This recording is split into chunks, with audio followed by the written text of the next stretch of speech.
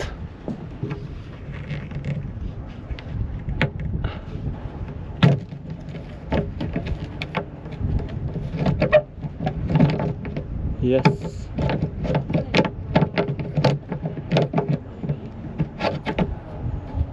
Det er lett. Da blir den lavere. Ok. Da har vi et utgangspunkt. Ja, jeg er jo ikke overrasket. Det er så bra temperatur. Ja, i luften er det jo kjempebra. I vannet så var det 13,9 hjemme. Jeg tror det er 16 her. 16, ja. Ok. Støtvik Hotel bader i sollys. Det er jo så deilig med høstferie. Når det er så fint vær. Hvor er badeshortsen din? Den er i båten. Jeg skulle jo inn i 26 grader i vannet. Ja. Men jeg følte at vi fikk litt liten tid. Er du klar? Nei, men jeg skal stå her og se at du er det. Er det dypt nok? Ja. Ja. Ok. Happy bading. 1, 2, 3,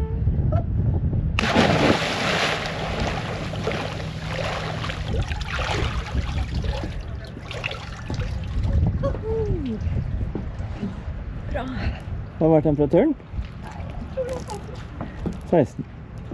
Nå har jo du en overraskelse til meg, Ja. så jeg må jo bare gjøre meg klar. Ja. Det er helt sant. Klokka 17. Oppmøte der borte.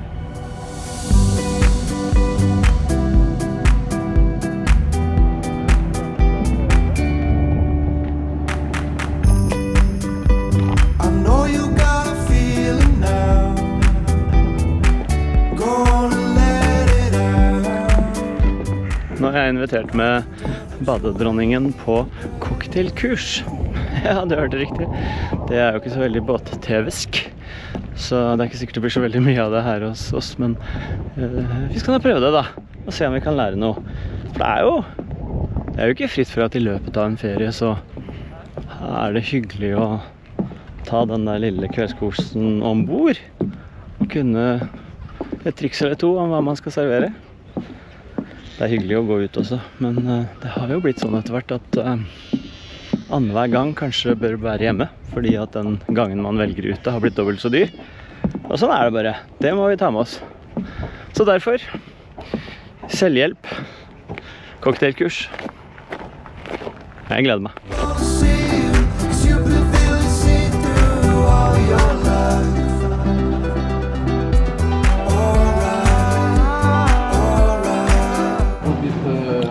Seriøse greier, altså. If you want, Cocktailkurs. because some people don't want to taste all the time, like you know, the salt. They take like also like the 3/4 of the glass. So den is good. Yeah. Den is... Sånn. Hello! Da cocktailkurset unnagjort. Ja, det var så bra. Nå skal vi lage masse deilige cocktails i løpet av hele høsten. Håper vi får mange venner på besøk da, sånn at vi kan lære bort det vi har lært, og servere det vi vet nå. Her er det så fint. Her er det bowling og bar og kokkekurs og vinkjeller og kino.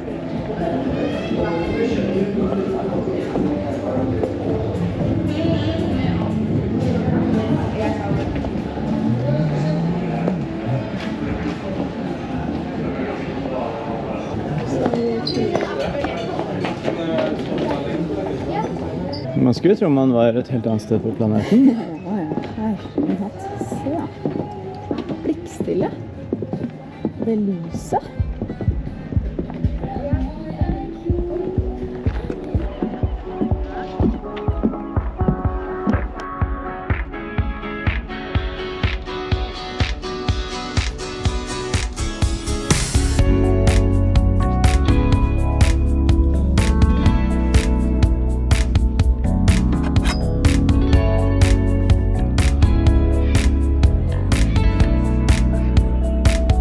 Det er jo ikke vanlig å få bilder av båten i mørken når man er på sommerferie, men høstferie, da er det lettere.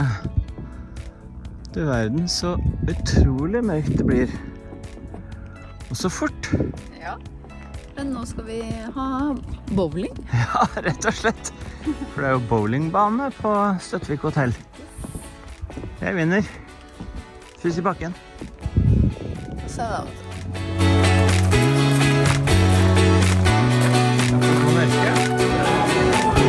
Ok. Nå.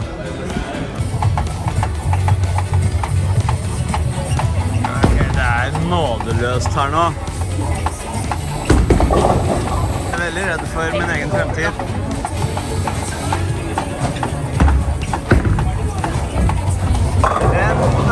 Renna. Nei, du har fremdeles barnegjerde på, du. Det sier det meste.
Ny dag.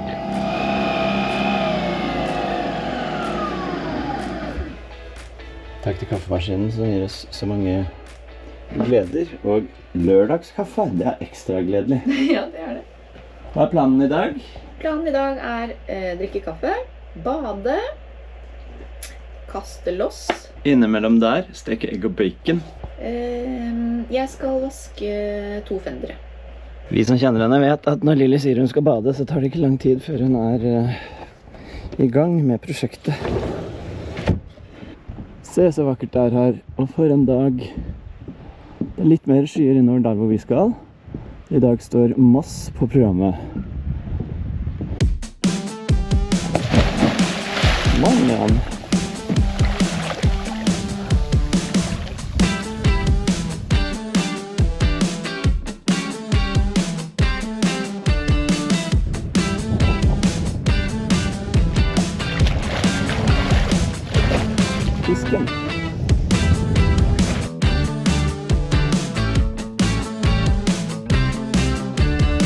kaldere det? Er det? Ja. På den måten. Jeg tør å si det alle tenker. Får vi bli med deg i dusjen? Nei. Det kan du ikke. Dårlig gjort. Jeg skal ta en titt på temperaturen, da, tenkte jeg. Hvor kaldt er det egentlig det vannet hun bader i, og er det sant at det er varmere i vannet enn i lufta? Mens baconet steker. Jeg er spent på når vi får oppgradert Raymarine-parken her, om det blir en raskere prosessor. Jeg har hørt veldig mye bra om Raymarines prosessorer generelt, at de er de raskeste og også de kraftigste, var det en som sa. Jeg snakket med en veldig hyggelig fyr i Tyskland. Han har funnet opp noe som heter CAI, altså et slags kamera som tolker bilder i både lys og mørke med kunstig intelligens, og som kan fortelle deg om det ligger noen i vannet foran deg, selv om det er bekmørkt, eller container som du kjører på hvis du er skikkelig uheldig og er langt til havs. Vanntemperatur, sjø, 14,3. Det står her at vanntemperaturen er lav. Det er mye som skulle vært innstilt her, altså. Nei, ja. Det gjør vi senere. Nå må vi passe på baconet. Oi, oi. Oi, oi, oi.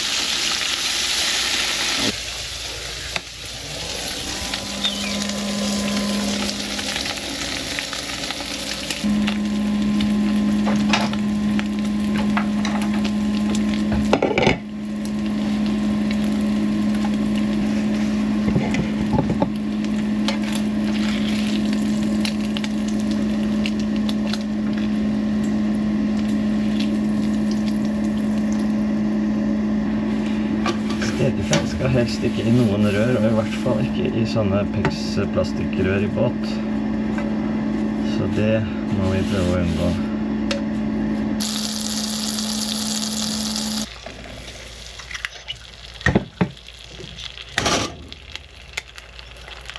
Var det god frokost? Å, det var så deilig. Ja, kan du filme litt da, for nå skal vi nemlig gjøre et par viktige ting. Ok da. Vi skal... Jeg synes det var deilig med litt slow motion, ja. Ja, men skal du ikke videre og oppleve noe i dag, da? Jo, men jeg opplever ting hele tiden, jeg. Jeg skal måle båtens høyde. Så klart. Ok, så nå bare kaster vi alt vi har i hendene for å finne ut hvor høy den båten er? Ja. Interessant. Men nå lagde jeg frokost, så nå rydder du frokost, men du må filme her først. Men hvem er det som skal på taket da? Det tror jeg ikke vi trenger. Jeg mener det.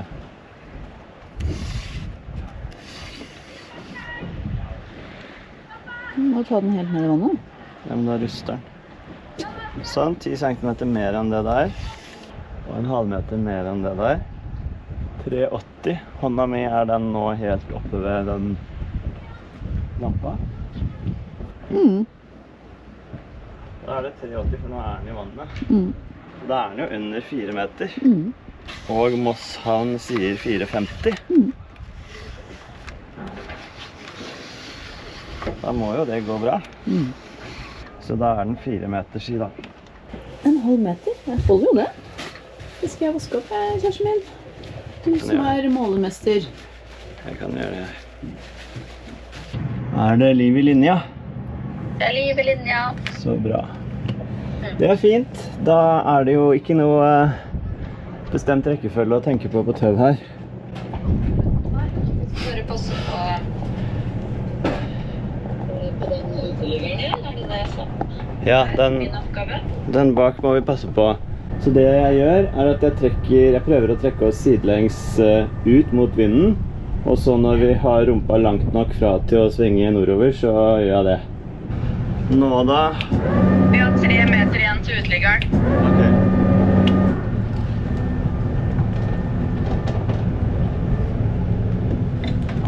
Og hvordan går vi inne ved landet nå, inne ved rumpa? Nå er det 2 meter igjen til brygga. Ja. Går vi nærmere brygga nå? Ja, vi gjør jo det, men det er fordi at vi svinger. Så Ja. det går fint. Det er ikke noe fare ennå. Nei. Fremdeles ingen fare. Nei, det går bra. Vi har en halvmeter å gå på. Og det er ikke mer, nei. Jeg må bitte litt bakover. Ja, det er ikke mye du kan gå nå. Nei, men nå det bra. Nå det bra. Yes. Og nå ligger du jo... Dette var en veldig bra svingradius, Andersen. Det var ikke så dumt det. Nei, det var veldig bra. Så fint da. Da kommer vi oss ut i fjorden.